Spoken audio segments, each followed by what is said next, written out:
Shout hallelujah. Hallelujah. If you believe that Jesus is coming back again, Tó bá mọ̀ pé Jésù padà bọ̀ lẹ́ẹ̀kan. rise up and shout 3 hallelujah. Hallelujah mẹ́ta. I want you to close your eyes and pray for yourself like this. Fẹ́ kí o di ojú rẹ kí o gbàdúrà fún Say, ara rẹ báyìí. oh God, arise Ọlọ́run dìde. and manifest your power in today's Ó sì service. fi agbára rẹ hàn nínú In the ìsìn name of Lórúkọ Jesus. Jésù. Open your mouth and pray that prayer. Lẹ́nu rẹ kí o gbàdúrà yìí. Oh God, arise. Ọlọ́run dìde. Manifest your power. Fi agbára rẹ hàn. Manifest your power. Fi agbára rẹ hàn. Manifest your power. Fi agbára rẹ hàn. Manifest your power. Fi agbára rẹ hàn. Manifest your Fi power agbára rẹ hàn. in today's service. Nínú ìsìn tòní. In the name of Jesus. Lórúkọ Jésù. Oh God, arise Ọlọ́run and dìde. manifest your Ó power sì fi agbára in rẹ hàn. today's service. Nínú ìsìn tòní. In Jesus' name we pray. Ní orúkọ Jésù ní I think you agbára. need to pray that prayer for yourself. Yóò gbàdúrà Say, fún oh ẹ̀rọ rẹ. God, arise Ọlọ́run dìde. and manifest your Ó power sì fi agbára rẹ in my life hàn. today. Lónìí. In the name of Jesus. Ní orúkọ Jésù. Open your mouth and pray that Lẹ́nu prayer. rẹ kí o gbàdúrà Oh yìí. God, arise. Ọlọ́run dìde. Manifest your power in my Fi life agbára today. hàn ní ayé mi lónìí. Manifest your power in my life Fi today. agbára hàn ní ayé mi Manifest your power in my life Fi today. agbára hàn ní ayé mi Manifest your power in my life Fi today. agbára rẹ hàn ní ayé In mi the name lónìí. of Jesus. Ní orúkọ Jésù. In Jesus' name we pray. Ní orúkọ Jésù ní agbára. Jesus is coming back again. Jésù padà bọ̀ You are lẹ́ẹ̀kan going sí. to shout like this. Ìwọ yóò kígbe Say, báyìí. any power Agbára that want me to serve Jesus in Ó yẹ faith, kí n sin Ọlọ́run you láti. are a liar. Òpùrọ́ ni ó. Die! In the name of Ní Jesus. orúkọ Jésù. Open your mouth and pray that prayer. Lẹ́nu rẹ kí o gbàdúrà Any yìí. power Agbára kágbára. that want me to serve Jesus in Ó yẹ kí n faith, sin Jésù láti. you are a liar. Òpùrọ́ ni ó. Da, da, da, da, da, da, da, da, da, da, da, da, da, da.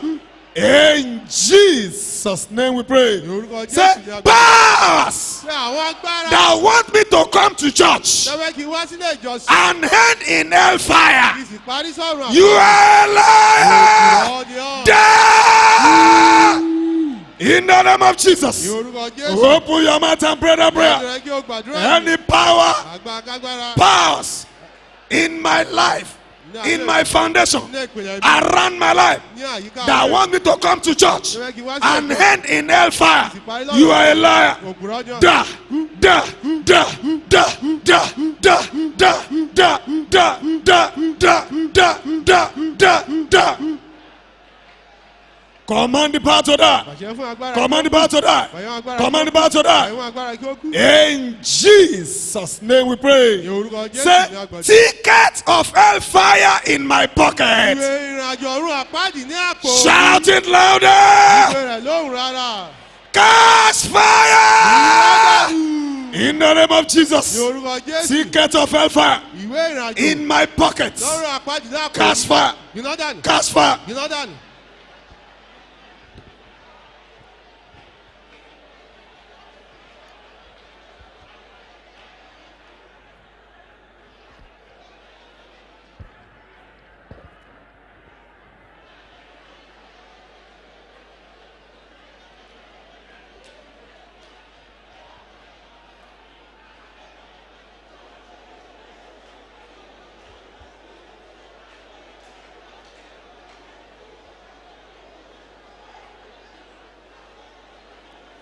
In Jesus' name we pray. Ní orúkọ Jésù ní Shout agbára. hallelujah. Èké hallelujah. Another hallelujah. Hallelujah mìíràn. Miracle receiving Hallelujah hallelujah. tó rí ìyanu gbà. This is another day Ọjọ́ hallelujah. mìíràn ní àwọ̀ hallelujah. Amen. Àmín. I want to close your eyes Fẹ́ kí ẹ di ojú and yín. let your amen be very Kí ẹ strong. sì jẹ́ kí àmì kí ó lágbára. Father, in the name of Bàbá ní Jesus. orúkọ Jésù. Father, in the name of Bàbá ní Jesus. orúkọ Jésù. Father, in the mighty name of Bàbá ní Jesus. orúkọ Jésù Kristi. Lord, I pray directly to everyone that you gather here this Olúwa mo morning. gbàdúrà tàrà sí olúkúlùkù àwọn èèyàn tó kójọ pọ̀ Let your personal heaven Jẹ́ kí ọ̀run àdáni be rẹ. open today in the name of Ó ṣí lóṣù Jesus. ní orúkọ Jésù. In this service this morning, Nínú ìsìn lówùrọ̀ yìí. let God jẹ́ kí Ọlọ́run Himself fúnra rẹ̀ encounter you in the name of ó Jesus bọ̀ Christ. pàdé ní orúkọ Jésù. Receive divine encounter. Gba ìbápàdé Receive àtẹ̀kẹ́ divine wá. encounter. Gba ìbápàdé Receive àtẹ̀kẹ́ wá. divine encounter. Gba ìbápàdé. Receive divine encounter. Gba ìbápàdé Receive àtẹ̀kẹ́ wá. divine encounter. Gba ìbápàdé Receive àtẹ̀kẹ́ divine wá. encounter. Gba ìbápàdé àtẹ̀kẹ́ wá. Receive divine Gba encounter. ìbápàdé àtẹ̀kẹ́ wá. Receive divine Gba encounter. ìbápàdé àtẹ̀kẹ́ wá. Receive divine Gba ìbápàdé àtẹ̀kẹ́ encounter. wá. Receive divine Gba ìbápàdé encounter. àtẹ̀kẹ́ wá. Receive divine Gba encounter. ìbápàdé àtẹ̀kẹ́ wá. Receive divine Gba encounter. ìbápàdé àtẹ̀kẹ́ wá. Receive Gba divine ìbápàdé àtẹ̀kẹ́ wá. When you encounter Saul, Ìgbà tó bá Sọ́ọ̀lù pàdé. when you encounter Saul, Ìgbà tó bá Sọ́ọ̀lù the pàdé. life of Saul changed. Ayé Sọ́ọ̀lù yí padà. Even his name changed. Orúkọ rẹ̀ pàápàá yí padà. Everything about him changed. Gbogbo nǹkan nípa rẹ̀ yí padà. And his life Ayé rẹ̀ became a memorial. ó wá di ohun ìrántí. Father, I pray right now. Bàbá mo gbàdúrà lọ́lọ́ Because you are báyìí. the one that encounter Moses. Ìwọ ló bá Mósè pàdé. And his life changed. Ayé rẹ̀ sì yí padà. You encounter Elijah. Ó bá Èlíjà pàdé. His life changed. Ayé rẹ̀ yí You padà. encounter Esther. Ó bá Ẹ́sítérì His life pàdé. changed. Ayé rẹ̀ yí padà. We need divine Ó encounter. nílò ìbápàdé àtẹ̀kọ́. Enough of hearing stories, Ó stories, tó gẹ́ stories, fún stories. ìtàn tó ń gbọ́. Father, I pray for Bàbá mo everyone you gbàdúrà gather fún olúkúlùkù here. ẹjọ́ kó rẹ̀ pọ̀ síbí. Let there be a divine Jẹ́ kí encounter for ìbápàdé you. àtẹ̀kọ́ wá wà báyìí. In the name of Jesus Orúkọ Christ. Jésù Kristi. Let God encounter you. Jẹ́ kí Ọlọ́run bá wa pàdé. I say, let God Jẹ́ kí encounter you. Ọlọ́run bá wa pàdé. I say, let God Mo jẹ́ kí encounter you. Ọlọ́run bá wa pàdé. You have been coming to church for Ó some ti time. wá sílé ìjọsìn fún ìgbà díẹ̀. It's only divine encounter Ó ní ìbápàdé that àtẹ̀kọ́ wá can nìkan change your ló life. lè yí ayé rẹ padà. Father, I pray Bàbá mo for gbàdúrà. all the people listening to me this Fún olúkúlùkù morning. àwọn èèyàn tó ń gbọ́ mi lóhùn. Let there be a divine Jẹ́ kí encounter ìbápàdé àtẹ̀kọ́ wá wà. in the name Ní of orúkọ Jesus. Jésù. Thank you, wonderful O Father. ṣeun bàbá wa ọ̀run. In Jesus' name, pray. Ní orúkọ Jésù ni a gbàdúrà. In a moment, in the next 5 minutes, Ní ìṣẹ́jú àyájẹ́ àbí ìṣẹ́jú we márùn-ún are sí going ìgbà. to praise the majesty of the Mo Almighty. fẹ́ kí a yin títóbi Ọlọ́run. Please, I want to pray. Ẹ jọ̀ọ́ mo fẹ́ kí ẹ gbàdúrà. Before you pray, Kó tó gbàdúrà yìí, I want to praise. mo fẹ́ kí o yin Ọlọ́run. Praise. Yin Ọlọ́run. I want to praise Him. Mo fẹ́ kí o yin Ọlọ́run. Praise Him Yìn like a business. bẹ́ẹ̀ pé iṣẹ́ Praise rẹ̀. Him Yìn like the only assignment you have here. bẹ́ẹ̀ pé iṣẹ́ kan ṣoṣo tó ní Just ìbáraẹ̀. 5 minutes of praise. Ìṣẹ́jú Lose márùn-ún yourself. lo You tú dance. àìsílẹ̀ kó You jó, sing. kó You kọrin, shout. wàá kígbe. Let people know Jẹ́ kí àwọn èèyàn kí ó mọ̀ that your God is pé alive. Ọlọ́run rẹ̀ wà láàyè. This year, Ní ọdún yìí, any power agbára kágbára that has turned into his business tó ti sọ to ní chase you iṣẹ́ rẹ̀ láti máa lé again ọkùnrin shall die before your yóò face. kú ní iwájú rẹ̀. In the name of Jesus. Ní orúkọ Jésù. Just 5 minutes of praise. Ìyìn ìṣẹ́jú márùn-ún. Are you ready to praise Ó ti múra God? láti yin Ọlọ́run. Amen. Àmín. Please make sure you dance. Jọ̀ọ́ rí dájú pé o jó. Amen. Let's go.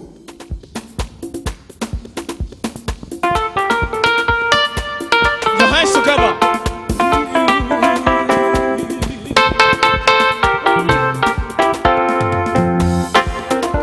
We have come to say thank you.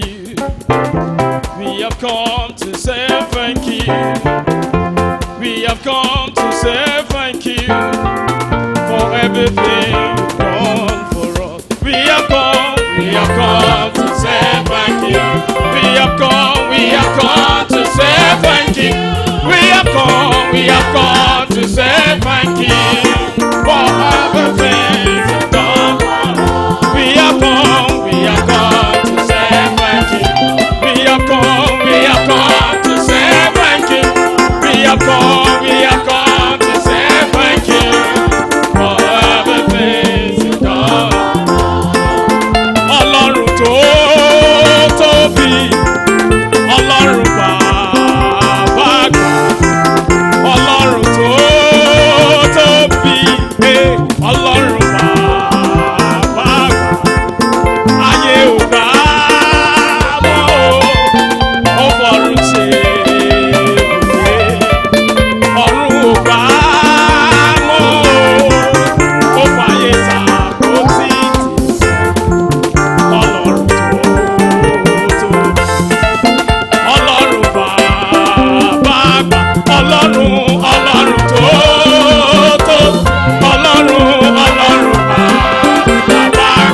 Ọlọ́run tó tóbi, Ọlọ́run bàbá àgbà. Ayé ò bá mọ́ o, ó fọ̀run ṣe.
malita agune chembawo ebuleya ebule Jesus ebuleya oya bule ibe ibe ibe ibe hesenese idiebu onye nabia ọzọ idiebu onye dikaki onye dịka Chukwu si ọmalịcha agụ na-echebawọ ebule ya oya bule Jizọs oya bule ya oya bule ibe ibe ibe ibe ibe ibe we are going we are going we are going higher, higher, higher, higher, every day. That's it. Hey, hey. Oh yeah, get the neighbor, get the neighbor, get the neighbor, get the neighbor, get the neighbor, get the neighbor, get the neighbor, get the neighbor, get the neighbor. Are you ready? Hey, we are going up. We are going up. Hey, hey, we are going higher, higher, higher, higher. Every day, that's it. I know He rescued my soul. His blood has covered my sin. I believe. If you believe, let me hear you say. My pain is still in His name. My shame has been taken away. I believe. If you believe, let me hear you say. Hey, I raise the banner. My God has taken my shame. My Redeemer, my Redeemer, my Redeemer, Redeemer, my Redeemer, Redeemer, my Redeemer, Redeemer. Healing said, I feel like jumping. I feel like jumping. Hey, I feel like jumping. I feel like dancing. I feel like dancing. Hey, I feel like clapping. I feel like clapping. I feel like clapping. As you see me so, I dance like a winner man. Oh.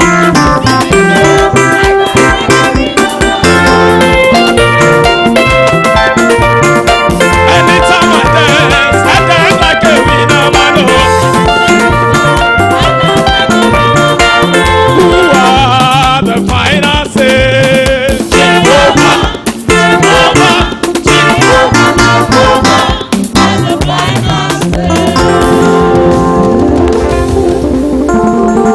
Amen.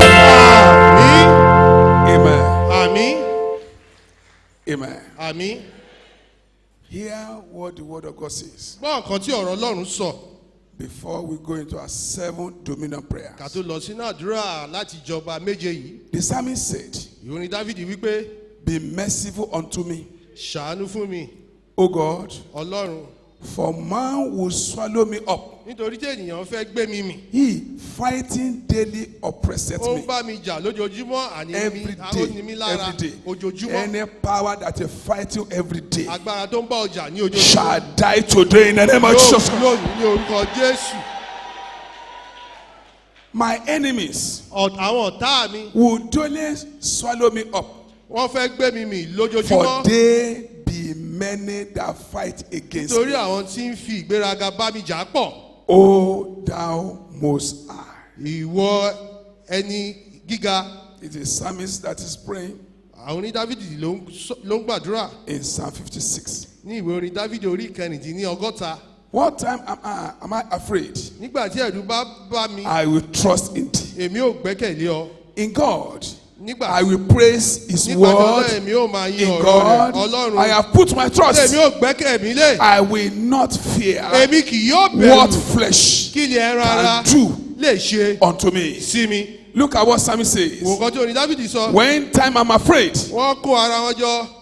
verse 3. When Ẹsẹ̀ time kẹta. I'm afraid, nígbà tí ẹ̀rù bá ń bá mi. I will trust in thee. èmi yóò gbẹ́kẹ̀lé ọ. That is, when there's fear around ó you, túmọ̀ sí pé tí ìbẹ̀rù bá wà it's láyìíká a rẹ̀. time to trust in ó God. jẹ́ ìgbà tó máa gbẹ́kẹ̀lé Ọlọ́run. In God, I will praise His ní word. Ọlọ́run lèmi yóò máa yin ọ̀rọ̀ In God, rẹ̀. I will put my trust. Ọlọ́run lèmi yóò máa I will gbẹ́kẹ̀lé. not fear èmi kì yóò what bẹ̀rù flesh can kí do ni ara unto yín lè me. ṣe sí mi. Say, what time I'm afraid. ní Verse ẹ̀rù 3. ẹsẹ̀ kẹta. What time I'm afraid. nígbà tí ẹ̀rù bá ń bà That mí. is when I'm afraid. nígbà tí ẹ̀rù bá That ń is, bà mí. fear may come. ó túmọ̀ sí pé wọ́n wá. Fear may come. ìbẹ̀rù lè wá. Fear may come. ìbẹ̀rù lè wá. I will trust in thee. èmi ò gbẹ́kẹ̀lé. So when there's fear on every tí ìbẹ̀rù side, bá wà lọ́nà it gbogbo. is time to trust ó ní God. tó àkókò láti gbẹ́kẹ̀lé In Ọlọ́run. God, I will praise His word. nípa Ọlọ́run lèmi yóò máa yin In ọ̀rọ̀ God, I rẹ̀. will put my Ọlọ́run trust. lèmi yóò máa I gbẹ́kẹ̀lé. will not fear èmi kì yóò bẹ̀rù. what flesh kí ni ẹran ara can do lè ṣe unto me. sí mi. Anyone here ẹnikẹ́ni tó bá wà that is ní. being pursued by personality, tí ẹ̀dá kankan ń lé kiri. I pray, mo gbàdúrà. let your God jẹ́ kí Ọlọ́run arise and fight them in the name of ìdè Jesus. kóṣà fún ọ ní orúkọ Jésù.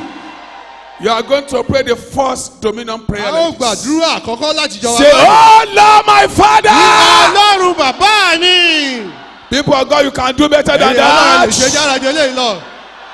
Let no man, jẹ́ kí ẹnikẹ́ni. let no power jẹ́ kí agbára kágbára. prevail over my life and my family. kó borí ayé mi àti In ẹbí the mi. name of ní orúkọ Jesus. Open your Jésù. mouth and say it. lẹ́nu rẹ̀ kí o sọ dáradára.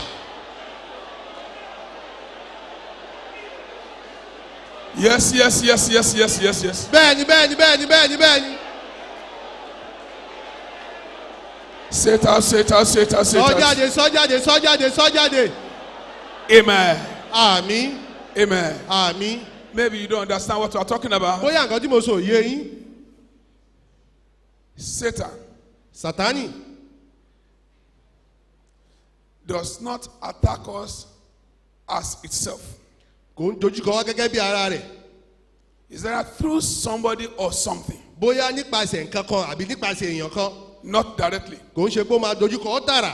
Check the book of Genesis. yẹ ìwé Genesis wò dáradára. He entered into the snake. ó wọnú ejò He yìí. didn't attack as itself. kò dojúkọ That fúnra through rẹ̀. somebody. ó lè lo ẹ̀yẹ or nǹkan something. àbí nǹkan kan. So the expression of the wicked ìbẹ́ àwọn ìwà ká ṣe ń fi is àbí wọn. man to man. òun ni èèyàn sí It's man ènìyàn. to man. òun ni èèyàn sí When you ènìyàn. paralyze his power, tó bá ya agbára you ẹ̀ láàárọ̀. disgrace his power. tó dojú ti agbára rẹ̀. Psalmist saw it. orin Dáfídì yìí Look rí. at what Psalmist said. wò kàn tí orin Dáfídì Say, sọ. be merciful unto me. ó ní Ọlọ́run Oh ṣàánú fún God, mi. for man will swallow me up. ènìyàn fẹ́ gbé mi mì. He fighting daily ó ń bá oppresseth mi me. jà lójoojúmọ́ ní mí lára. My enemy will daily swallow me up. àwọn ọ̀tá mi ń fẹ́ gbé mi. For they be lójoojúmọ́. many that fight against nítorí àwọn tí me. ń fi ìgbéraga bá Oh, mi jà. thou most high. ìwẹ̀ tó tóbi He's jù. talking about many enemies. ó sọ̀rọ̀ nípa Left, ọ̀pọ̀lọpọ̀ right, ọ̀tá. and center. lọ́tún lósì ní If wájú the àtẹ̀yìn. enemy is not pursuing tí you, ọ̀tá ò bá lé it ọ. means that there's nothing in your life. ó túmọ̀ sí pé kò sí nǹkan kan ní ayé rẹ. If destinies attached to your life, tí àyànmọ́ tó sopọ̀ mọ́ ayé they rẹ. will definitely pursue you. wọn yóò lé ọ. But let God arise jẹ́ kí Ọlọ́run and dìde. let all his enemies jẹ́ kí scatter. gbogbo ọ̀tá rẹ̀ kí ó túká. In the name of ní Jesus. orúkọ Jésù. In the name of ní Jesus. orúkọ Jésù. In the name of ní Jesus. orúkọ Jésù. You are going to pray this prayer wọn again. yóò gbàdúrà yìí Say, oh Lord, my Father,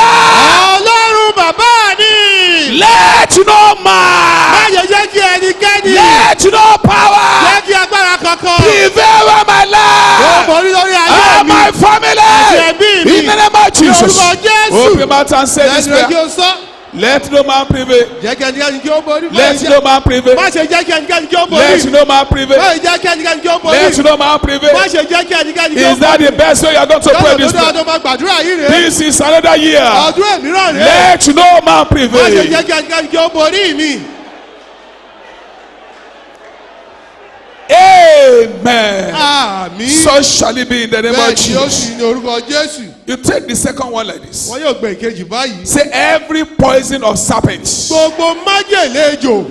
Say every poison of family serpents. gbogbo oró májèlé ejò tí ẹ bí. Say every poison of family serpents. gbogbo oró ejò ejò ti ẹbí. in the foundation of my life. Nínú ìpìlẹ̀ ayé mi. Come out. Jáde. In the name of Jesus. Lórúkọ Jésù. Open your mouth and say it. Lẹ́nu rẹ̀ kí o sọ. Come out. Jáde. Out. Jáde. Out. Jáde. Out. Jáde. Out. Jáde. Out. Jáde. Out. Jáde. Out. Jáde. Out. Jáde. Out. Jáde. Out. Jáde. Out. Jáde. Out. Jáde. Out. Out. Jáde. Jáde.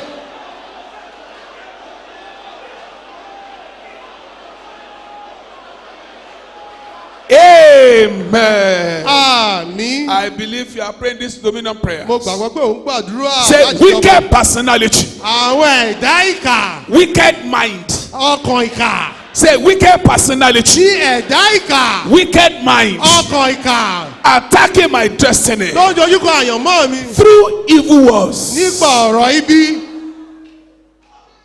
Say wicked personality, Ẹ̀dá ìkà. say wicked mind, Ọkàn ìkà. attacking my destiny Ló ń dojúkọ àyànmọ́ through mi. evil words. Nípasẹ̀ ọ̀rọ̀ ibi. Scatter Yúká. in the name of Jesus. Lórúkọ Jésù. That's it. That's the prayer. That's the prayer. Àdúrà náà rè. Àdúrà náà rè.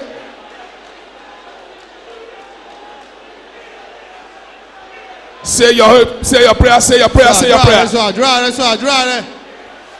Amen. Àmín. Say, thou eye of the Lord which never sleep nor slumber. Ojú Ọlọ́run tí kì í sùn tí kì í tó gbé. Say it again loud and Sọ clear. lẹ́ẹ̀kan sí i. Watch over me in this society. Aṣọ mi nínú àwùjọ In the yìí. name of Jesus. Lórúkọ Jésù. Yes, engage the eye of the Lord. Fi ojú Ọlọ́run sójú Watch over me. Watch over me. Watch over me. Watch over me. Watch over me. Máa ṣọ́ mi. Watch over me. Watch over Máa me. ṣọ́ mi. Máa ṣọ́ mi. Máa ṣọ́ mi. Watch over me. Watch Máa over me. ṣọ́ mi. Máa ṣọ́ mi. Máa Say it ṣọ́ mi. out. Say it out. Say it out. Say it out. Say it Sọ out. jáde. Sọ jáde. Sọ jáde. Watch over me. Watch over Máa me. ṣọ́ mi. Máa ṣọ́ mi. Watch over me. Watch over Máa ṣọ́ mi. me. Máa ṣọ́ mi. Yes, say it out. Say it out. Say it Sọ out. jáde. Sọ jáde. Sọ jáde. Amen. Àmín. This prayer is for some people here. Àdúrà yìí wà fún àwọn èèyàn kan bí. When I call the prayer, you understand it Tí better bá pè é yóò yé ọ. because Nítorí pé you can see o lè rí the rumbling of the wicked. tí ọ̀tá ṣe ń rú kùkù You láyìíká can rẹ̀. see it. You are feeling it O already. rí pé ó ti ń wọ̀n ní ara Feeling rẹ̀. it in your dream. Lójú àlá rẹ̀. Feeling it around. Ní àyíká rẹ̀. Feeling it on the faces of people that love you before. Ní ojú àwọn èèyàn tó fẹ́ràn rí You tẹ́lẹ̀. can feel the O lè rumblings rí ìrúkẹ̀kẹ̀ that ọ̀tá. something unpleasant is coming. Pé ohun kan tí ò tẹ́ni lọ́rùn ń bọ̀. But I pray for you. Mo gbàdúrà fún ọ. You will not see shame. O ní rí ìtìjú. In the name of Ní Jesus. orúkọ Jésù. Say every power. Ní gbogbo agbára. Say it again. Sọ. If you are devil, say it again. Lágbè ọ̀lẹ́ni sọ. Planning shame Tó ń ṣètò ẹ̀sín. and sudden destruction Àti ìparun lójijì fún mi. for me Fún mi. this year. Ní ọdún yìí. Say it together Sọ now. lápapọ̀ báyìí. You can do better. O lè ṣe Every dára. power. Agbára kápá. Planning shame Tó ń ṣètò and sudden ẹ̀sín. destruction for Àti me ìparun fún mi lójijì ní ọdún. shall replace me. Yóò rọ́pò mi. In the name of Jesus. Yorùbá Jésù. Let the fellow pray. Gẹ́gẹ́ ni igi ó Shall pàdúrà. replace me. Yóò rọ́pò mi. Shall replace me. Yóò rọ́pò mi. Shall replace me. Yóò rọ́pò mi. Shall replace me. Yóò rọ́pò mi. Shall replace me. Yóò rọ́pò mi. Shall replace me. Yóò rọ́pò mi. Shall replace me. Yóò rọ́pò mi. Shall replace me. Yóò rọ́pò mi. Shall replace me. Yóò rọ́pò mi. Shall replace me. Yóò rọ́pò mi. Shall replace me. Yóò rọ́pò mi. Shall replace me. Yóò rọ́pò mi. Shall replace me. Yóò rọ́pò mi. Shall replace me. Yóò rọ́pò mi. Shall replace Yóò me. rọ́pò mi. Shall replace Yóò me. rọ́pò mi. Shall replace Yóò me. rọ́pò mi. Shall replace Yóò me. rọ́pò mi. Shall replace Yóò me. rọ́pò mi.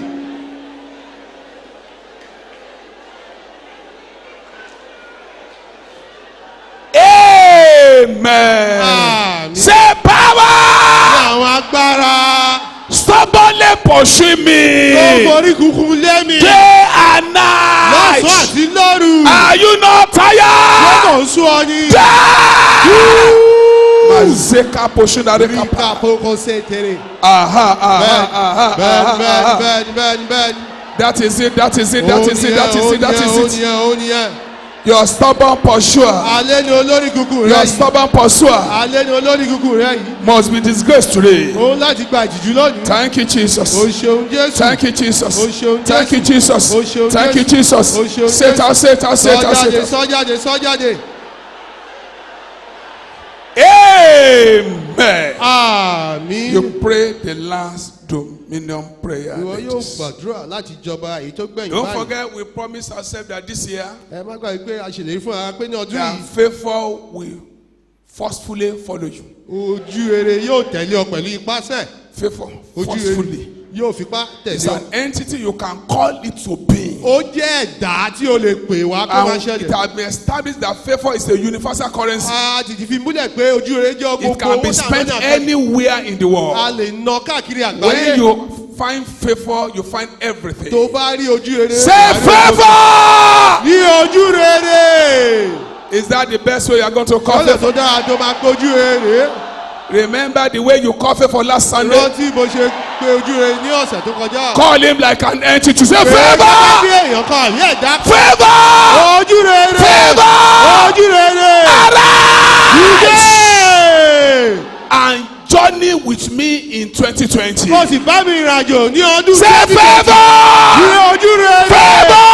Ojú rere. Favor! Ojú rere. Arise! Ìdè. And journey with me Mo sì bá mi in ìrìnàjò 2020. ní ọdún In the 2020. name of Jesus. Ní orúkọ Jésù.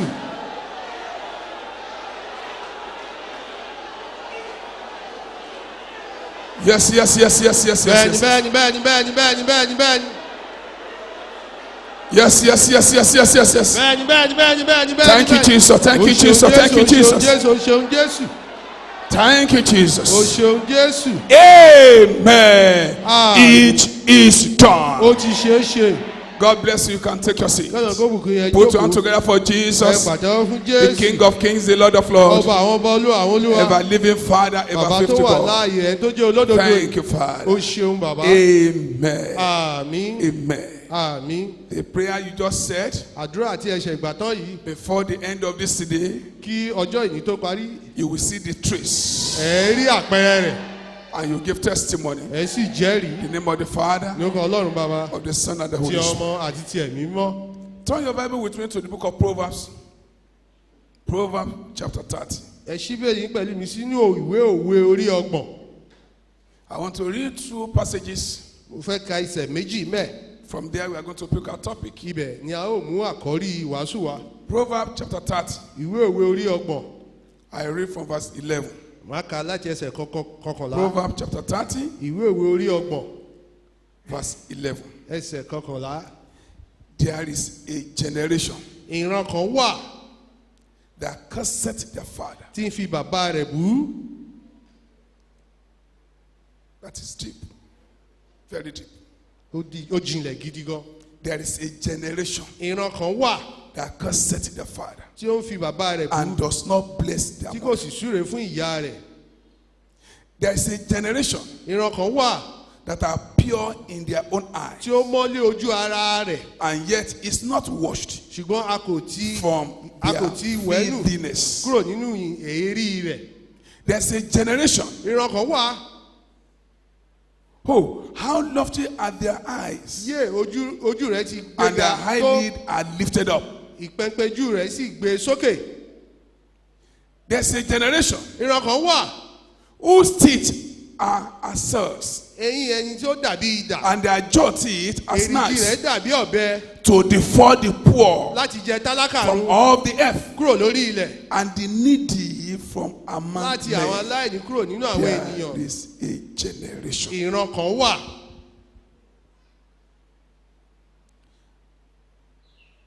There is a generation. Ìran kan wà. So in the Old Testament, Nínú májẹ̀mú ti láíláí. this generation was prophesied. Ìran yìí a sọ àsọtẹ́lẹ̀ rẹ̀. But in the New Testament, Nínú májẹ̀mú tuntun.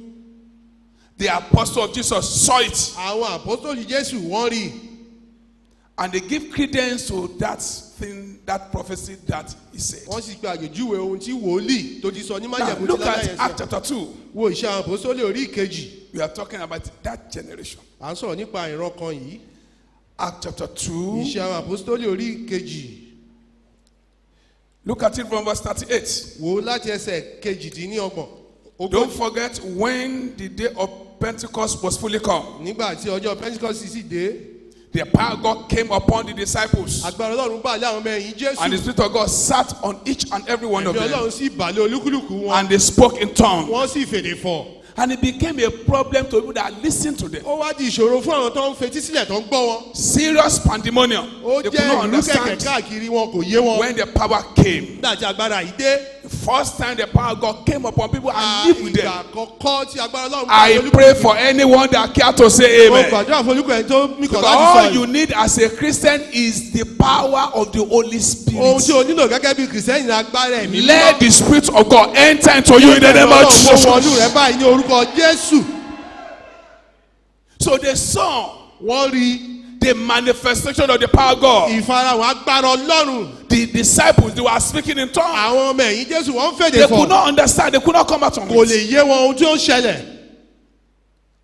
Enemy gathered. àwọn ọ̀tá kóra wọn jọ pọ̀. But Peter said something. ṣùgbọ́n Pétérù sọ nǹkan kan. Look at Acts chapter 2. wo iṣẹ́ àwọn apọ́sítélì orí ìkejì. Let me read from verse 38 now. dẹ́nka alájẹsẹ̀ kejì Then ogójì. Peter said unto them, Pétérù sì wí fún wọn pé Repent ẹ ronúpìwàdà and be kí a baptized, sì baptise every one olúkúlùkù of you, in the name of Jesus lórúkọ Jésù Christ, Kristi for the remission of fún sins, ìdáríjì ẹ̀ṣẹ̀. and you shall receive the gift of the Holy ẹ̀yin yóò Ghost. sì gba ẹ̀bùn ẹ̀mí mímọ́. After repentance, lẹ́yìn ìrònúpìwàdà you will receive the baptism ìwọ of the yóò Holy gba Ghost. ẹ̀bùn ẹ̀mí mímọ́. For the promise is unto you nítorí fún yín ni ìlérí náà and to your children àti fún àwọn ọmọ yín and to all that are far off, àti fún gbogbo àwọn èèyàn tí ó jìnnà even as rere many as the Lord our God àti shall gbogbo call. àwọn tí Olúwa Ọlọ́run wa yóò pè. Look at verse 40. wo ẹsẹ̀ ogójì báyìí And with many other words àti ọ̀rọ̀ pípọ̀ mìíràn did he testify ló fi ń and jẹ́rìí exhort, ló sì fi saying, ń gbà wọ́n níyànjú wípé save yourselves, ẹ gba ara yín save yourselves, ẹ gba ara yín là save yourselves ẹ gba ara yín from là this untoward generation. lọ́wọ́ ìran àrékérekèrè yìí. Save yourself ẹ gba ara yín là from this untoward lọ́wọ́ generation. ìran àrékérekè I'm yìí. speaking very briefly mo ń sọ̀rọ̀ ní kíákíá on the danger of untoward generation. lórí ewu tó wà lórí What does àwọn he ìran call tó. untoward generation? àwọn ìran àrékérekè What yìí. is untoward generation kí ni signify? ìran àwọn àrékérekè yìí já mọ́. What is he referring to as untoward kí generation? ni nǹkan tí à ń pè ní ìran àrékérekè yìí. And Peter said, Pétérù sì wí fún ọ pé save yourselves. ẹ gba ara yín là. That you have the power, ẹ you have the gba ability, àní ìmọ̀ you have the power, òní agbára you have the ability òní ìmọ̀ to save yourself. láti gba ara rẹ Not là. that somebody will save kò ń you. ṣe pé nìkan yóò gbà You ọ́ là. will save ìwọ yourself yóò gba ara rẹ là. from this untoward generation. kúrò nínú ìran àrékérekè The yìí. dangers ewu of untoward generation. tó wà nínú ìran àrékérekè yìí. There are a lot of prophecies, ọ̀pọ̀lọpọ̀ àsọtẹ́lẹ̀ wà. warnings, ìkìlọ̀ warnings, àwọn ìkìlọ̀ signs and signals àmì àti àpèjúwe that litter the scriptures tó wà káàkiri ẹsẹ̀ bíbélì concerning this period called perilous time. nípa ìgbé wuyà bí ìgbà tí a So wà in the kókò yìí. history of man, nínú ìtàn èèyàn this is perilous time. ìgbé ewu ni a wà yìí. This is a period Bible refer to as last days. ó jẹ́ ìgbà tí a ń pè ní ìgbà ìkẹyìn. Peter said, Pétérù wíké save yourself ẹgbàrá yín là from this untoward generation. kúrò lọ́wọ́ ìran So àrékérekè many yìí. things ọ̀pọ̀lọpọ̀ nǹkan are happening ó ń ṣẹlẹ̀ before you recover from one. kó tó bọ́ nínú nǹkan. Another one is already taken to. èmíràn tí ń ṣẹlẹ̀ Terrible things àwọn nǹkan tó burú and jáì happen in quick ó sì succession. ń ṣẹlẹ̀ ní tẹ̀lé ń tẹ̀lé. Like that. bẹ́ẹ̀ lọ ó ń So ṣẹlẹ̀ ní before you tẹ̀lé. say, oh, what is this? What tó is sọ this? pé kí lélẹ̀ kí Another one lélẹ̀ has come. èmi ò Before ti you jẹ́ recover, kó another tó one has come. èmi Before ò you ti recover, jẹ́ another kó one tó has tún bọ́ come. nìyẹn o So èmi ò ti- because of wickedness that is increasing, torí ìwà ìkà tó ń pọ̀ sí you find out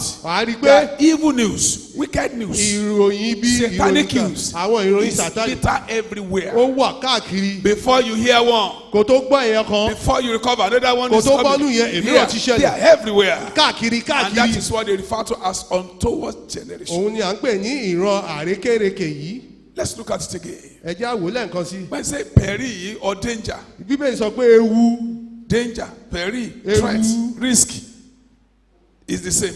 òun gbogbo ẹ̀ kankan náà ni Untoward generation. ìran àrékérekè The word untoward ọ̀rọ̀ is àrékérekè the old English. ó jẹ́ It's a colloquial English. èdè àtijọ́ So in the modern sense, ní ìgbà ìtìgbàlódé untoward yìí means unfortunate. ó pé àwọn ìran àrékérekè yìí unfortunate. ìran tó ṣe ní láàánú yìí Untoward in modern sense ní ìgbàlódé yìí is annoying.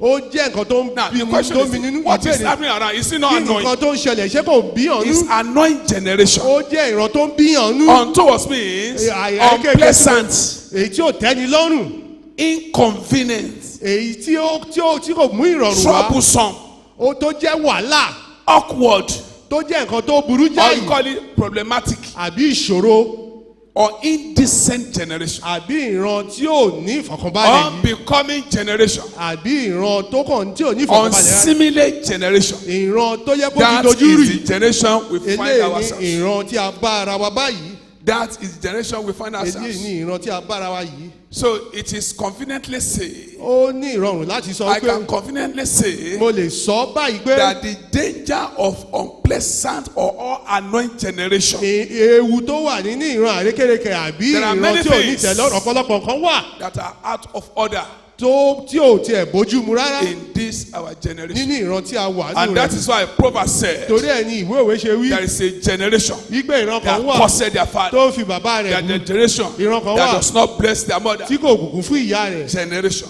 ìran So we find ourselves in many unpleasant situations, abára nínú ipò tí ò tẹ́ni lọ́rùn yìí annoying situations. ipò tó ń bí nínú The yìí situation that you cannot do anything ó about jẹ́ ipò tí o lè ṣe nǹkan until nípa when you rẹ̀ save yourself. àgbà tó bá kọ́kọ́ gbára rẹ̀ là Things are coming nǹkan in ṣẹlẹ̀ a way that a decent man will be afraid. gẹ́gẹ́ èèyàn tí ò tiẹ̀ ṣẹ́nikẹ́ni Decent á máa person will bẹ̀rù now ask, will be asking questions. á máa béèrè pé What is this? pé kí lè léyìí kí ló ń ṣẹlẹ̀ This is the generation ìran náà ni a wà the nínú Bible rẹ̀ refer to tí bíbélì pè ní as untoward generation. ṣé ìran àrékérekè yìí Operation on this generation is hostile. ìṣe ní ìran yìí ó Very, gbóná very ó hostile. gbóná jù Contrary to godly advices. tó lòdì sí ìṣe ti ọlọ́run I pray for anyone that care to say mo amen. gbàdúrà fẹ́ni tó mi kàn láti sọ In àmì this untoward nínú generation, ìran àrékérekè yìí you will not be caught in the name of Jesus a ò ní Christ. mú ọsọ ní orúkọ Jésù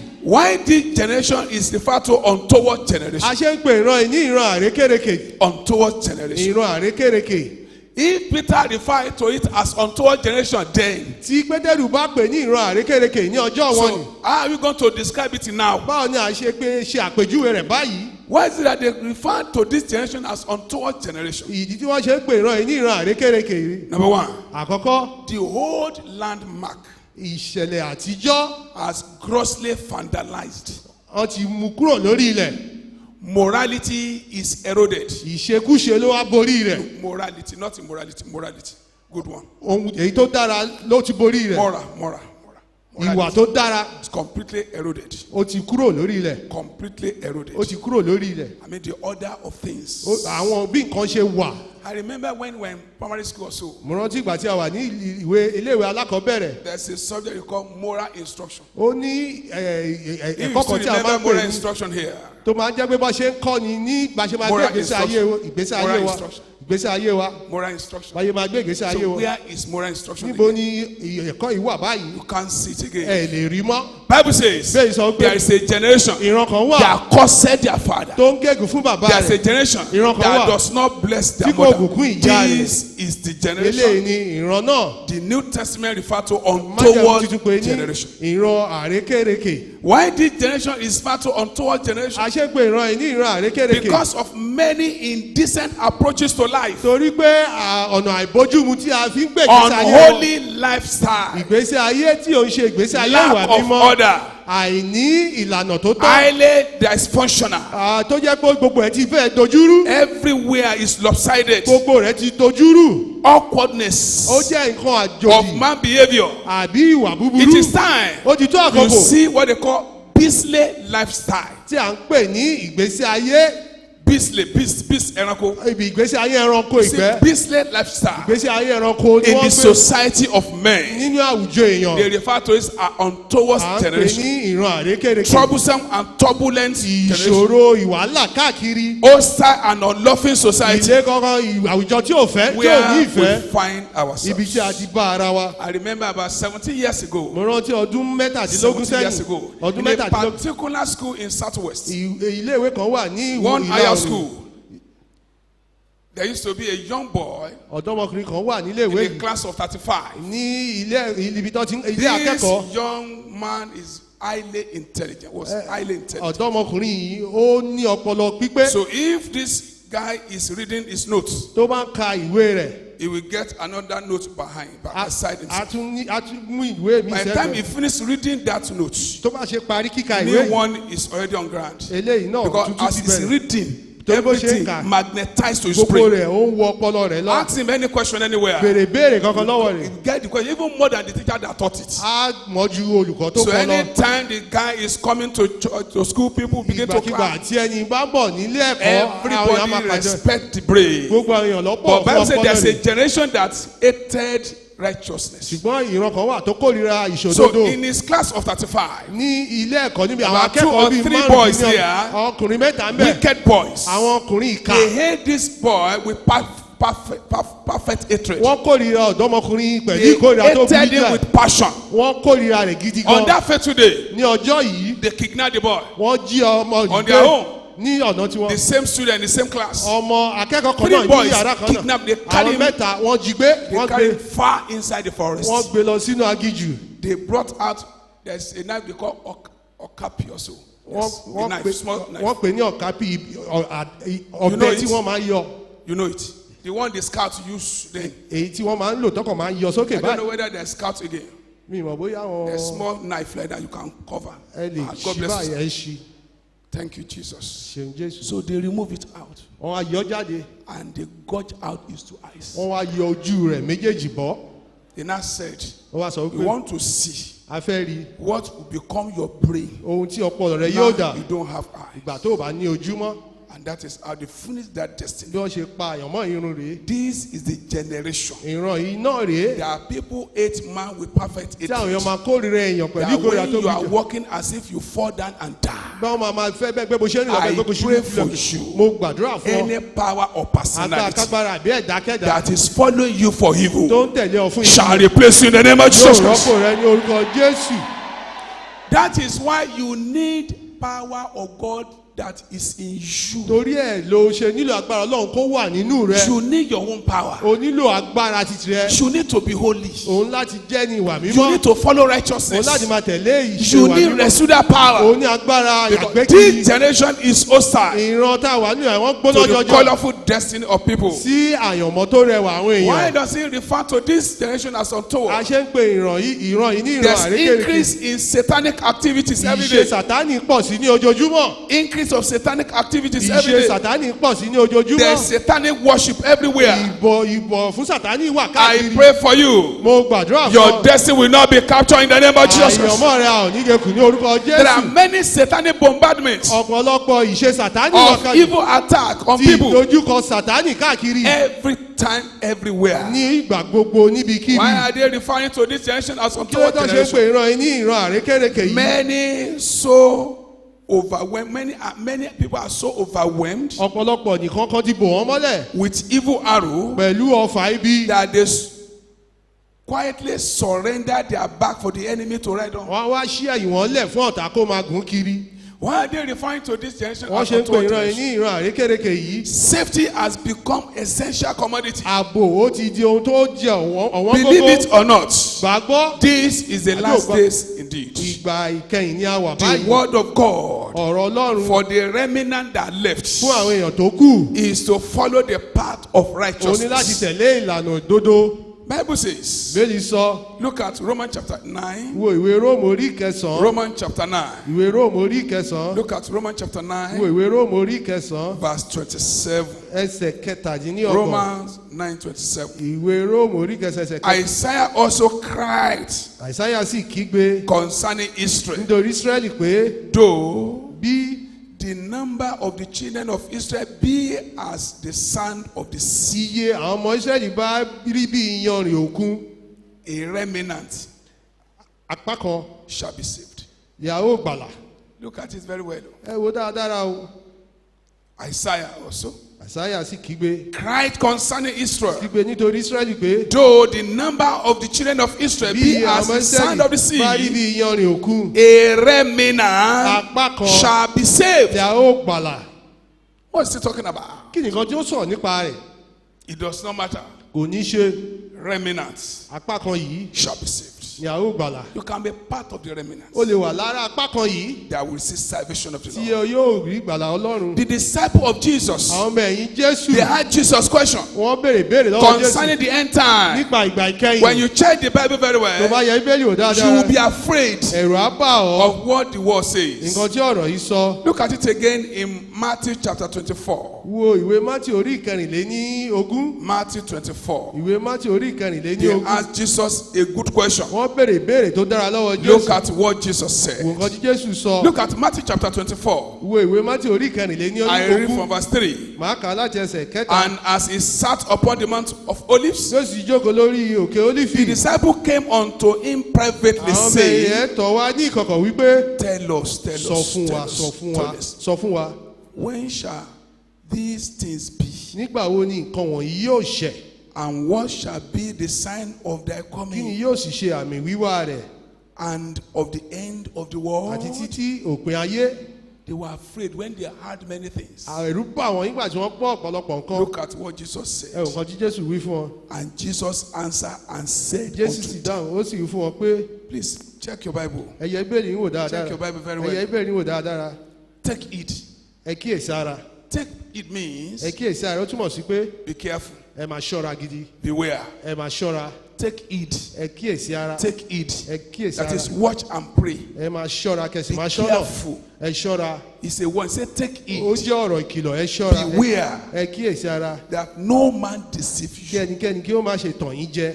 There are so many deceivers in many churches. ọ̀pọ̀lọpọ̀ ìtànjẹ ló wà káàkiri ìjọ. Telling sinner, don't worry, don't worry. tó ń sọ Don't fún worry. ẹlẹ́ṣẹ̀ pé má mi kàn má mi kàn. Just bring your money. Just bring Kàn your mú money. owó rẹ Don't wá, worry. mú Don't owó rẹ wá, mú owó worry. rẹ So má long mi kàn. God is blessing you, God is happy with you. It's a ìjọ lie. Ọlọ́run tí náà bá tún pẹ̀lú irọ́ ni. Having money does not mean that God is happy with níní you. owó kò túmọ̀ sí pé bóyá iná Ọlọ́run jù sí Don't ọ. forget, it's not only Christians that living in this society. ẹ má gbàgbé kò ń ṣe kìrìsìtẹ́nì kan ló gbé ní There are àwùjọ some yìí. other religions too. They live in this àwọn society. ẹ̀sìn mìíràn náà wà If nínú it ìjọ. is money, it's not only Christian that has ká ń money. pé owó nìkan kò ń ṣe kìrìsìtẹ́nì kan ló ní So we are owó. talking about righteousness of God. We are à ń talking sọ̀rọ̀ about nípa heaven. àṣedódò à ń sọ̀rọ̀ nípa It's ọ̀run. more than earthly possession. ó ju ohun It's tí more orí than ayé what lọ. they called you. ó ju nǹkan tí So wọ́n pè that's ọ lọ. why don't be deceived. wípé ẹ má jẹ́ àtàn yín There are jẹ. so many deceivers. torí ọ̀pọ̀lọpọ̀ ẹni àwọn èèyàn So kan many tàn- so-called prophets ọ̀pọ̀lọpọ̀ wòlíì lọ́tọ̀ prophesying ìgbà something from the pocket of tó ń people. sọ àtọ́tẹ́lẹ̀ nínú They will àpò not àwọn tell èèyàn. the truth. wọ́n lè sọ Say, òtítọ́. don't allow anybody to deceive ẹ you. má yẹ gbẹ̀ngẹ́ láyé Look at lọ́tọ̀ verse 5. ìjẹ. For many shall come in my name, torí saying, ọ̀pọ̀lọpọ̀ yóò wálé orúkọ I mi am wípé Christ. èmi ni Kristi. Don't forget, in Lagos, nílùú Èkó without mentioning them for security reasons, láì dárúkọ. we have so many Jesus of this, Jesus Ọ̀pọ̀lọpọ̀ of this, Jésù eléyìí, Jesus of Jésù this. ti Go bí- to South, you ẹ see lọ Jesus of sí this.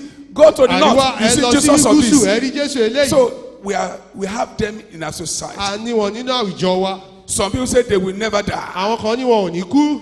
For many shall come in my name, torí saying, ọ̀pọ̀lọpọ̀ yóò wálé orúkọ mi I am Christ, wípé èmi ni Kristi. and shall deceive many. wọn yóò sì tàn ọ̀pọ̀lọpọ̀ jẹ. Look at what is happening in social media. ẹ wo kan tó ń ṣẹlẹ̀ nínú ẹ̀rọ You ask some ayélujára. people to remove their clothes. àwọn ní ẹnìkan á In the yípo aṣọ glare of wọn everybody, ní ojú gbogbo àwọn they èèyàn. pour this, they pour them on wọ́n á them. délé wọ́n á délé ilé They wọn are lórí. pouring anointing, pouring wọ́n da anointing, ìfàrúnyàn marching on lórí. people up and down. wọ́n tẹ àwọn èèyàn So people mọ́lẹ̀. don't care. àwọn èèyàn mi I kàn. have seen with my mo hand ti rí pẹ̀lú ojú that mi. a so-called prophet, wípé wòlíì he asked kan. people to rush out from the ó ní church káwọn èèyàn kan sáré and they jáde. should go and eat grass. kọ́ máa jẹ And koríko. people rush out. àwọn èèyàn sì sáré And they are jáde. eating wọ́n sì ń jẹ grasses. koríko. End time. ìgbà ìkẹyìn. Because they are looking for solution. torí pé wọ́n wọ̀ We náà have báyọ̀. many people in the church. ọ̀pọ̀lọpọ̀ yóò wà They nílé have ìjọ. gullible minds. tó ní Gullible minds. ọkàn tó ti pòrúurú. If you don't have good Bible, go tó o and bá buy rí Bible. bíbélì tó Read dáa lọ́wọ́ bíbélì Bible lọ ka and bíbélì. understand kò God. sì ní òye Ọlọ́run. Some people look at you, are you getting angry? Yes, I'm getting angry. àwọn kan á ní ṣé òun bínú ni bẹ́ẹ̀ ni mò ń bínú. Because of what is happening. torí nǹkan tí ó ń ṣẹlẹ̀. How could you báwo ni ìwọ that come to a living church? tó ń wá sí ìjọ ìyè. Somebody will just wake up one day, ẹnìkan kàn jí say, ní I ọjọ́ saw a for ní you in mo my rí fún dream ẹmọ rẹ lójú àlá that yìí. this is going to happen, this is going to Pé happen. báyìí You now ló begin ṣẹlẹ̀. to jump from places to wàá places. máa fò láti You ibi now kan begin dé to ibi do kan. vigil. wàá máa ṣe ìṣòro You kiri. are not born again. ò ń ṣe àtúnbí rárá. Get the power of God. gba agbára Ọlọ́run. Somebody is sending prophecy to you, ẹnìkan fi àsọtẹ́lẹ̀ ránṣẹ́ negative sọ prophecy, àsọtẹ́lẹ̀ and you receive it, ó ti gbà send it back to sender dá padà sí ibi tó and ti wá say in Jesus' kò sì name fi orúkọ Jésù sí and quote me. kò sì sọ pé mi mo sọ You bẹ́ẹ̀ never come back again. kò ní padà wá mọ́ Any satanic prophecy gbogbo àsọtẹ́lẹ̀ Sátánì that you have received, tí o ti gbà I send them back to sender in the name of Jesus sọ́dẹ̀ Christ. tó rọ̀ báyìí ní orúkọ Jésù.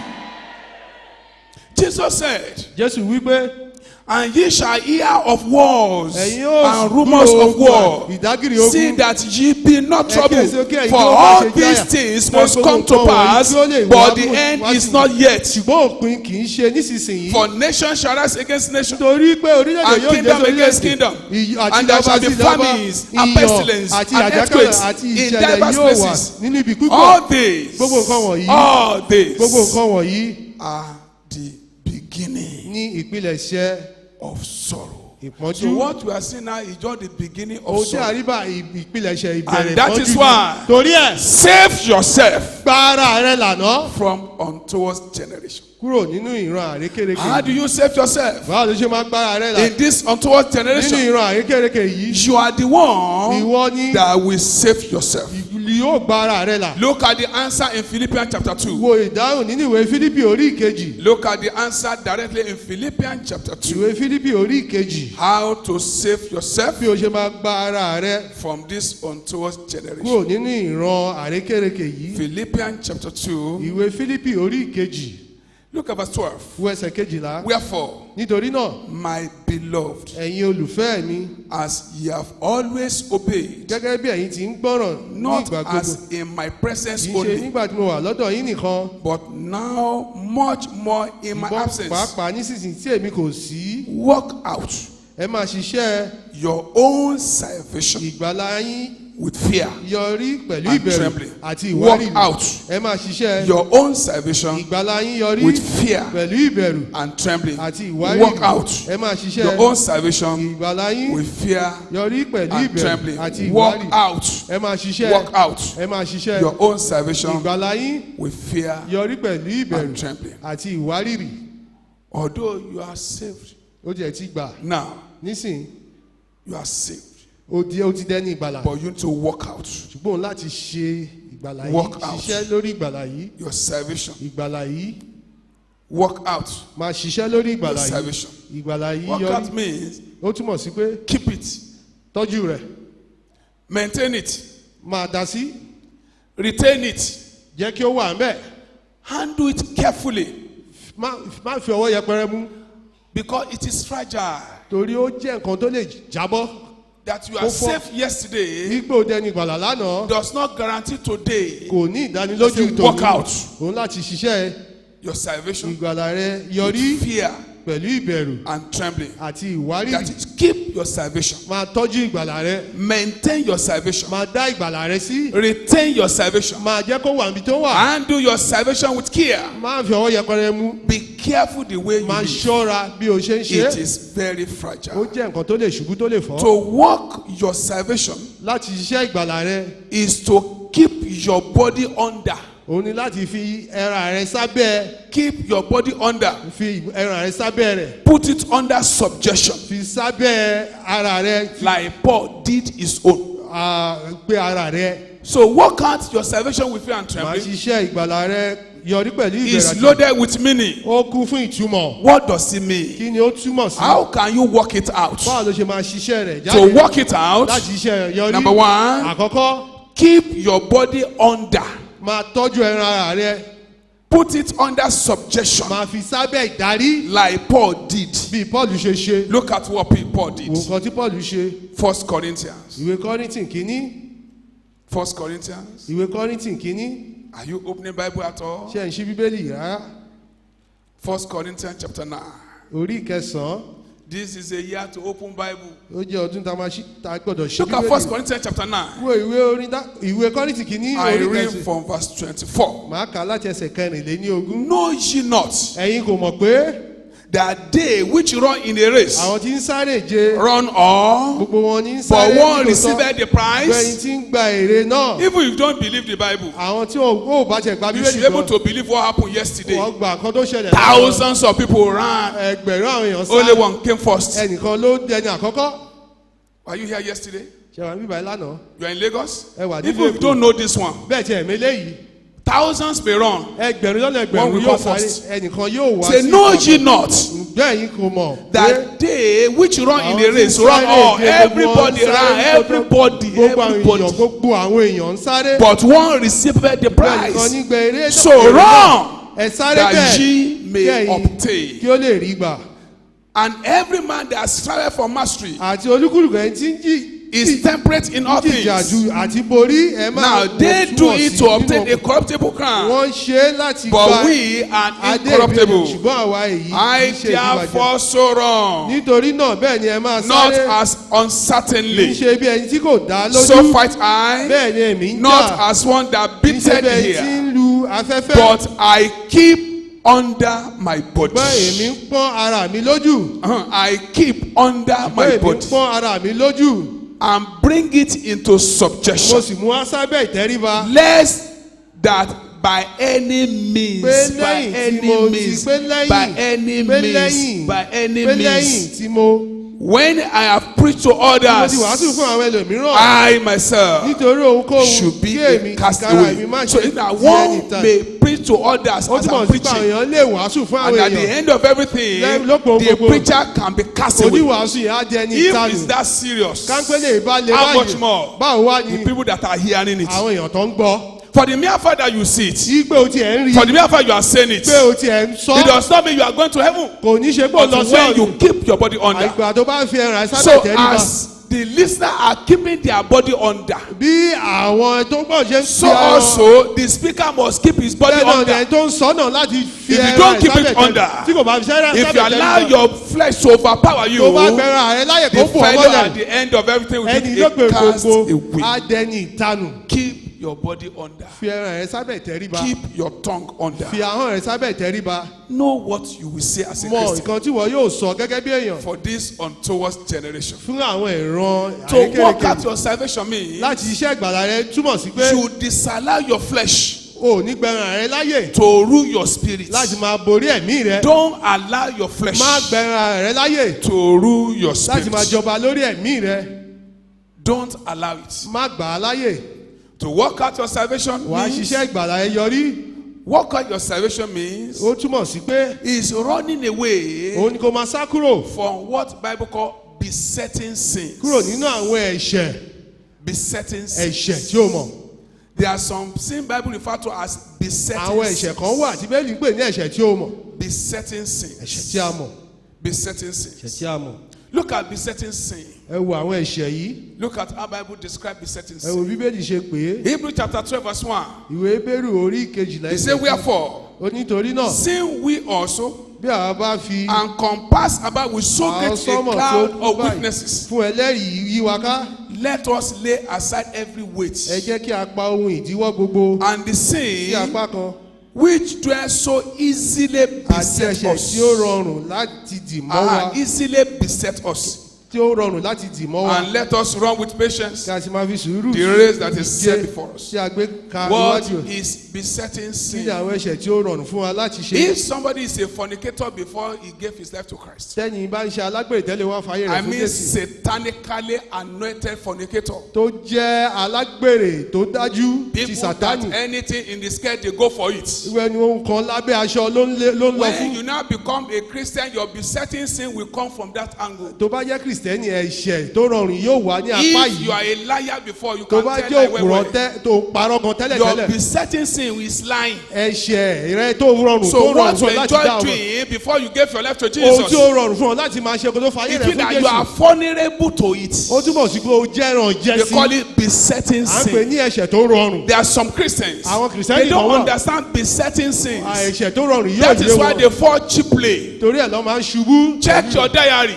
yẹ ìwé àkọsílẹ̀ rẹ wò Remember the thing you always do, you like to rántí do nǹkan tí o fẹ́ràn láti máa ṣe before you gave your life to kó tó Christ. fàyè rẹ̀ fún Jésù Watch it. That is a besetting wo sin. ẹ̀ṣẹ̀ You are tó rọrùn fún ọ vulnerable láti to it. You can o easily jẹ́ràn jẹ́ o lè fall. ṣubú sí pẹ̀lú ìrọ̀rùn And if you don't take care of your tí o besetting bá sin, ṣúra nípa ẹ̀ṣẹ̀ you ìrọ̀rùn falling and yìí rising, wàá falling máa and ṣubú rising, wàá máa falling and dìde wàá máa rising. ṣubú wàá máa At the dìde end of everything, lópin ohun gbogbo the fellow may bite his finger in ẹni regret. àgékajẹ ní àbámọ̀ How are you going to work out your salvation? báwo ló ṣe máa With fear and ṣiṣẹ́ trembling. ìgbàlà ẹ yọrí pẹ̀lú If you ìbẹ̀rù have àti one ìmọ̀ before, tó bá ní kàn take a conscious effort máa ṣe ìlàkàkà not to be entangled with the yoke of bondage again. kò má wà pẹ̀lú àjàgà mọ́ You have gone for deliverance, God has o delivered ti you. wá fún ìtìlẹ̀ Ọlọ́run ti tú ọ sílẹ̀ Stay clean, stay neat, stay jẹ́ pure. èèyàn mímọ́ kó wà bẹ́ẹ̀ Use the word of God lo ọ̀rọ̀ Ọlọ́run to guide yourself, láti máa ṣọ́ ara to rẹ work out your salvation with fear and láti trembling. báwo ló máa ṣiṣẹ́ ìgbàlà rẹ yọrí pẹ̀lú Is to ìbẹ̀rù àti disallow ìmọ̀ your o heart ní kó má gba ọkàn rẹ láyè from overcharging with cares of this world only. fún àwọn ìfẹ́ tí ayé yìí nìkan If your heart is only on the things of this world tí ọkàn only, rẹ bá jẹ́ pé nǹkan tí ayé yìí the nìkan ló wà fellow fún may not be able to make it. ẹni yìí kò lè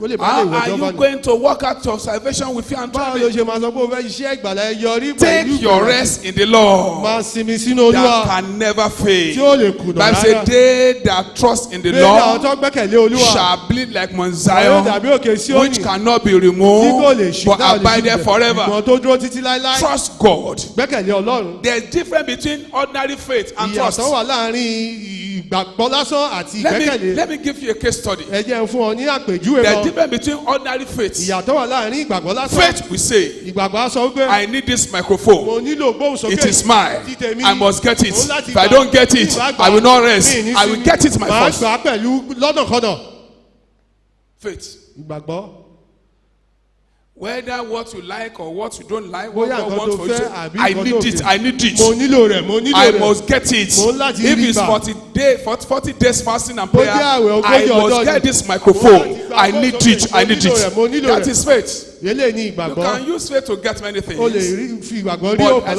ọ̀pọ̀lọpọ̀ another one that is more than èyí faith. tó ju ìgbàgbọ́ kan wà For people of God that already mature. fún àwọn èèyàn Ọlọ́run tó ti dàgbà tó ti tójú bọ́ For mature Christians. fún àwọn kìrìsìtẹ́nì tó ti They tójú bọ́ graduate from ordinary faith wọ́n á kúrò nínú ìgbàgbọ́ to nìkan trust. sí ìgbẹ́kẹ̀lé Trust is this. ìgbẹ́kẹ̀lé ni eléyìí I have faith mo ní ìgbàgbọ́ that God is powerful enough ìgbà Ọlọ́run lágbára tó to give me this láti microphone. fún mi ní gbóhùnsókè I yìí desire it, I want mo it. pinnu rẹ̀ mo fẹ́ But God, ṣùgbọ́n Ọlọ́run if it is not your will káwé kò ń ṣe ìfẹ́ for rẹ̀ me to get this fún mi microphone, láti gba gbóhùnsókè yìí no problem, sir. kò sí wàhálà o That is trust. eléyìí ní ìgbẹ́kẹ̀lé Children, the three Hebrew children, àwọn ọmọ Hébérù mẹ́ta they graduated from ordinary faith wọ́n to trust. gboyè láti ìgbàgbọ́ lásán sí Shadrach, ìgbẹ́kẹ̀lé Meshach, and Abednego Ṣédraki said, Méṣákì àti Abednego wọ́n wí pé he said, we are not careful to answer you this ó matter. ní àmì kan láti dá Ọlọ́run nínú ọ̀rọ̀ yìí We know our God is able to deliver àwọn us. Ọlọ́run agbọ́n lè gbà wá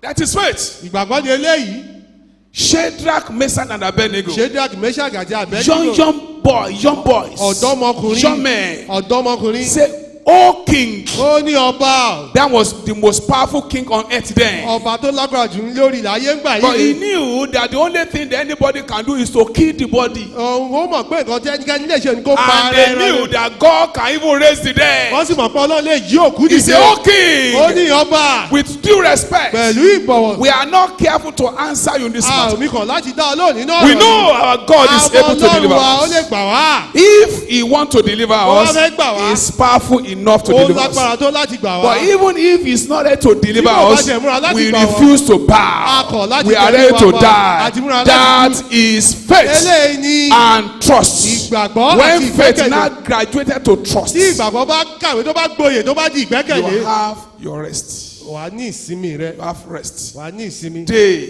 àwọn that trust tí wọ́n in gbẹ́kẹ̀ the Lord nínú Olúwa shall be wọn yóò like dàbí Mount Zion, òkè Síónì which cannot be removed, tí a kò but lè ṣí nìyí abide there ṣùgbọ́n tó dúró forever. títí He said, láéláé as mountains surround bí òkè ṣe Jerusalem, rí Jerusalem so the ká Lord is round about his bẹ́ẹ̀ ni people. ó yí àwọn èèyàn rẹ̀ ká They that trust in àwọn the tí wọ́n Lord. gbẹ́kẹ̀lé Olúwa The question is this: ìbéèrè ìwá rèé do you really trust God? jẹ́ ìwọ gbẹ́kẹ̀lé Ọlọ́run nítòótọ́ bí If you trust God, tó bá gbẹ́kẹ̀lé Ọlọ́run you have peace. wà ní àlàáfíà All the jumping up and down, kò ṣe jumping pé up kó and máa fò down. káàkiri kó It's máa fò a lé sign that you don't trust ó God. jẹ́ àmì pé o gbẹ́kẹ̀lé Ọlọ́run You don't trust His o word. gbẹ́kẹ̀lé ọ̀rọ̀ rẹ̀ You can't help yourself. o lè ran ara rẹ lọ́wọ́ Let God help jẹ́ you. kí Ọlọ́run kó ràn ọ́ lọ́wọ́ Only people that trust God àwọn tó wá gbẹ́kẹ̀lé shall Ọlọ́run be like Mount wọn yóò Zion. dàbí òkè Síónì Take your rest ní Take ìsinmi your rẹ rest. ní ìsinmi rẹ in never failing God. kò kùnà rárá Let your mere faith graduate to trust. jẹ́ kí ìgbàgbọ́ rẹ kó di Trust ìgbẹ́kẹ̀lé is if I die, I die. I ìgbẹ́kẹ̀lé will pé not tí bá kú kí despise kú God. mi ò ní sẹ́ Ọlọ́run That is trust. eléyìí ni ìgbẹ́kẹ̀lé.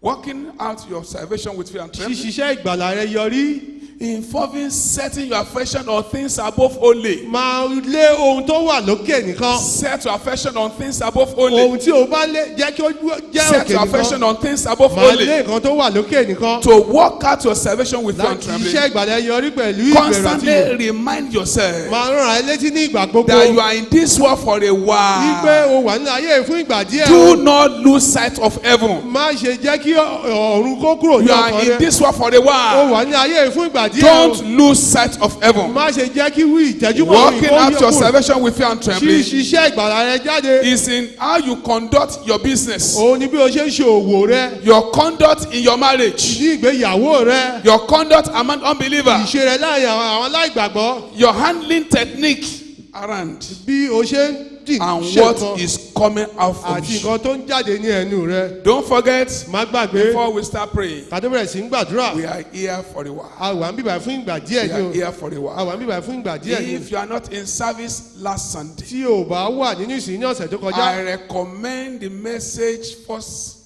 service last Sunday. mo rọ̀ ọ́ kó ra fọ́nrán ìsìn Go àkọ́kọ́. and listen Ti ọ̀sẹ̀ tó to kọjá. live canter. kó lọ ní kó lọ There is fẹsẹ̀ ní something that ìbápàdé. is counting our lives nǹkan kan wà tó ń ka ayé wa ní ìṣẹ́jú àyá noiselessly, tí ò pariwo ní ìṣẹ́jú Noiselessly. àyá ó ń kà á. unnoticed.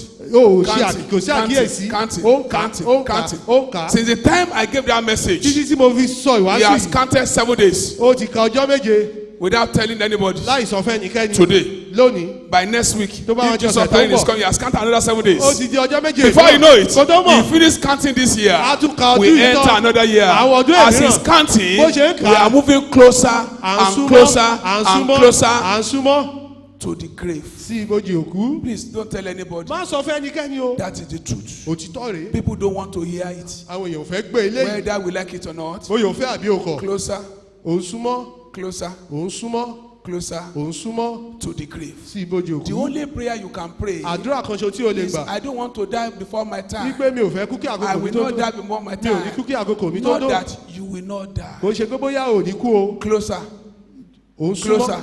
ò ń súnmọ́ closer ò ń súnmọ́ to the grave. sí ibojì The òkú. way the life counter is working, bí nǹkan tó ń ka ayé ìbò it ṣe ń has ka nothing to do with your opinion. kò ní í ṣe nípa ìpinnu rẹ. Whether you realize it bóyá o or mọ̀ you don't realize it, àbí o mọ̀. whether you okay it, bóyá o ní you don't bẹ́ẹ̀ okay ni it, àbí bẹ́ẹ̀ life kọ́. counter is counting. Ohun tó ń ka ayé yìí ó ń It's kà counting. ó ń kà It's counting. ó ń Walk kà. out ṣiṣẹ́ your salvation ìgbàlẹ̀ yọrí with fear pẹ̀lú ìbẹ̀rù and trembling. àti ìwárìrì. We are here a wà níbà for a while. fún ìgbà díẹ̀. But remember, ṣùgbọ́n rántí anyone ẹnikẹ́ni that follow tó righteousness, bá tẹ̀lé all ìṣòro other things gbogbo àyàn kan shall tó be kù added ni a to ó him. fi fún.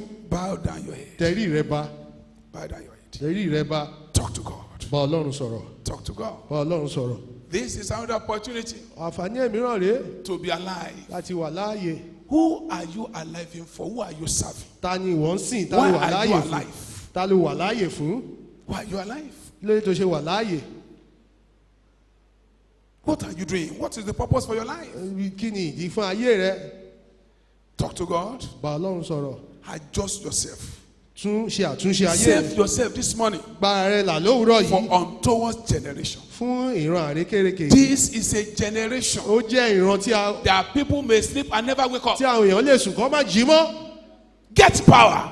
gba agbára. Don't allow the wicked power to just snuff life out of you like má that. gba agbára ìkàláyè ìkókò gba ẹ̀mí rẹ kúrò ní ọkàn rẹ báyìí. Your life is bigger than ayé this. rẹ tóbi ju eléyìí lọ. Work out máa your ṣiṣẹ́ salvation with fear ìgbàlà ẹ and trembling. yọrí pẹ̀lú ìbẹ̀rù You àti are here ìwárìrì. this morning, you are not born again. tó bá wà níbà lówùúrọ̀ yóò tí ì di àtúnbí. You have a great opportunity to do so o ní now àǹfààní láti ṣe léyìí báyìí before it's too late. kó tó pẹ́ jù. It can be too late any moment from ó now. lè pẹ́ jù ní ìṣẹ́jú kí ìṣẹ́jú báyìí. This is untoward generation. èyí lè ní ìran This is àrékérekè. the last time. ìgbà ìkẹyìn rèé. Anything can happen. ohunkóhun ló lè ṣẹlẹ̀. This is the last time indeed. ìgbà ìkẹyìn rèé. If you are not born again, tí o bá ti di you have àtúnbí. a great opportunity to do so o ní now. àǹfààní láti ṣe bẹ́ẹ̀ lówùúrọ̀ yìí. Anywhere you find yourself, ibikíbi tí o bá wà. signify by raising up your hand right fi hand, wíwọ̀n nípa nínáwọ́ rẹ sókè. and humbly confess your sin. kó sì jẹ́wọ́ ẹ̀ṣẹ̀ rẹ. Humbly confess your sin. pẹ̀lú ẹ̀mí ìbọ̀wọ̀ jẹ́wọ́ ẹ̀ṣẹ̀ rẹ. Identify with Jesus this morning. dá fi bá Jésù rìn lówùúrọ̀ yìí. Don't presume that you know him. Má rò bẹ́ẹ̀ pé o mọ gbogbo rẹ̀. Don't presume that you know Jesus. Má rò bẹ́ẹ̀ pé o ti mọ Jésù. If you are not born again, you are running a risk. Tí o bá tí ìjà tún bí o wà nínú ewu o. Signify by raising up your hand Nawọ́ rẹ sókè. and begin to say, Lord Jesus, I Kò rẹ̀ thank sọ you pé because you Jésù brought Olúwa me mo here this dúpẹ́ lọ́wọ́ morning rẹ pé o wà nígbà lówùúrọ̀ to yìí. change my life. Láti yí ayé mi padà. Jesus Christ of Nazareth, Jésù Kristi Násárẹ́tì. come into my life. Wọnú ayé mi. Change my life. Yí ayé mi padà. I want to be born again Mo now, fẹ́ to jẹ́ be a child àtúntò, of mo fẹ́ jẹ́ God. ọmọ Ọlọ́run. I've been a sinner, O Lord. Mo ti jẹ́ ẹlẹ́ṣẹ̀ Olúwa. I need you in my life. Mo Come into my life mo gbé and sínú ayé save mi me. wọnú ayé mi. Save me, O Lord. Gbà mí Olúwa. Write my name in the book of Kọ́rúkọ mi life. sínú ìwé ìyè. I must not live a Mi useless life. gbọ́dọ̀ gbé ìgbé ayé ìranù. Uphold me to the end, O God. Dìbò tí dópin Olúwa. Thank you, wonderful O Father. ṣeun bàbá wa ọ̀run. In Jesus' name, pray. Lórúkọ Jésù ni a gbàdúrà. If you are that fellow, I want to pray for you. Ká ń pè wọ́n ní ìmú fẹ́ gbàdúrà fún ọ. Wonderful Father, I thank you because nobody can say Jesus is blessed by the Holy Bàbá Spirit. ìyá ni mo dúpẹ́ rẹ̀ kò sẹ́ni lóye pé Jésù Olúwa àfi nípa Let ẹsẹ̀ your mímọ́. hand of mercy come upon this Jẹ́ kí wọ́n wá one. àánú rẹ̀ bà lé àwọn eléyìí. Uphold them to the end, O Dì wọ́n mú Lord. títí dópin Olúwa. Thank you, wonderful O Father. ṣeun bàbá ìyanu. In Jesus' name, pray. Lórúkọ Jésù ni a You are just gbàdúrà. giving your life to Jesus. Tó bá yẹ fàyè ẹ̀ fún Jésù So yìí. immediately after the grave, just come Kété to the lẹ́yìn front. ọ̀fẹ́ sáré wá sí iwájú. Pastor, we pray more with you Olùṣọ́ àgùntàn before yóò we gbàdúrà go. pẹ̀lú rẹ̀ sí. Amen. Àmín. Praise the name of the Lord. Ẹ̀yin orúkọ Olúwa. I believe you have talked to God. Mo gbàgbọ́ pé o ti bọ́ lọ́hùn You sọ̀rọ̀. want to pray some prayers now. A fẹ́ gba àwọn àdúrà kan báyìí. Please Jọ̀ọ́ know what you are doing. mọ nǹkan tí ìwọ ń ṣe. This is an injury time. Àkókò tí ó léwu ni a wà yìí. Injury time. Gbọ́kò tó léwu tó nǹkan lè Injury ṣẹlẹ̀. time. Àkókò tó Only léwu. God can help us. Ọlọ́run nìkan ló lè ràn wá Let lọ́wọ́. us rise up. Ẹ jẹ́ kí a dìde dúró. God bless you. Let us stand up. Ó nǹkan bùkún yẹn jẹ́ kí a dìde Let dúró. us stand up. Ẹ jẹ́ kí a dìde dúró. We are going to pray this prayer. A ó gba àwọn àdúrà yìí. Pray it very well. Gbà á dáradára. And you see what God will do in your Wàá life. sì rí nǹkan tí Ọlọ́run yóò ṣe nínú ayé Say, rẹ̀. oh Lord, my Ní Father. Ọlọ́run bàbá mi. People of God, you can do better than that. Ẹ̀yin Ọlọ́run ẹ lè ṣe ju eléyìí lọ. Uphold me Dì mí mú with your right hand of righteousness pẹ̀lú ọwọ́ ọ̀tún ìṣòdodo rẹ̀. in this generation. Nínú ìran yìí. In the name of Jesus. orúkọ Jésù. That is your prayer. Say it Àdúrà out. rẹ̀ sọ jáde. Ask the Lord to uphold Sọ you. fún Ọlọ́run kó dì ọ́ mú. Lord, uphold me to right Olúwa hand dì of mí títí righteousness. tó pin ọwọ́ dì mú pẹ̀lú Say ọwọ́ it out. Say òdodo it rẹ̀. out. Please, Sọ jáde people of sọ God, say it jáde sọ out. jáde sọ jáde sọ jáde. Lord, uphold me, O Lord. Olúwa dì mú títí tó pin Olúwa. Uphold me, O Lord, Dì mí mú Olúwa with your right hand of righteousness. pẹ̀lú ọwọ́ ọ̀tún ìṣòdodo rẹ̀. Uphold me, O Lord, Dì mí mú Olúwa with right hand of righteousness. pẹ̀lú ọwọ́ ọ̀tún ìṣòdodo rẹ̀. Thank you, Father. Ṣeun bàbá. Amen. Àmín. Now increase your aggression now. Jẹ́ kí ipá rẹ̀ kí ó pọ̀ sí báyìí. Say every garment of end time shame Gbogbo aṣọ ẹ̀sí ìgbẹ̀yìn upon my life. lórí ayé mi. Can you say it Sọ again? lẹ́ẹ̀kan sí i. Shout it again loud and Lẹ́ẹ̀kan clear. sí i lóhùn rárá. What is the end time shame? Kí ni ẹ̀sìn ìgbẹ̀yìn yìí? Is somebody that has started with the Lord Ẹni tó bẹ̀rẹ̀ pẹ̀lú Ọlọ́run and he ended with the devil ó sì parí pẹ̀lú èṣù. with beggarly power. Àwọn agbára With beggarly power. agbára tí ò tó With beggarly power. agbára tí ó With traditional power. àwọn agbára ìbílẹ̀. Say every garment of end time shame Gbogbo aṣọ ẹ̀sìn ìgbẹ̀yìn upon my lórí life. ayé mi. Tear! In the name of Jesus. Orúkọ Jésù. Use your two hands and tear them. Lọ́rọ̀ ẹ méjèèjì kí o yà wọ́n dànù.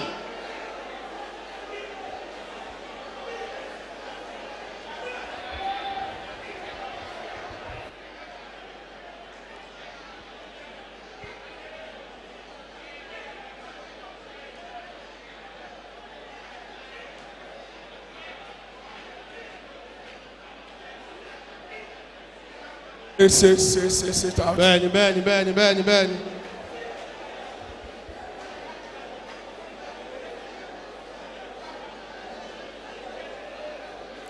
Amen. Àmín. Say, I decree loud and Mo clear. pàṣẹ lóhùn rárá.